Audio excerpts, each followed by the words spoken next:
Handling your dog's behavior problems is stressful. Having a qualified trainer come and help you is enormously helpful. When I arrive to a home visit, I try to keep the stress level low. I don't want the owners getting upset, and I don't want the dogs getting upset. It's a low pressure visit.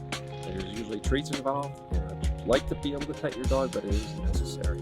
So it begins with treats and me talking to you and finding out what the issue is, and then going from there. But it's a slow, no stress approach.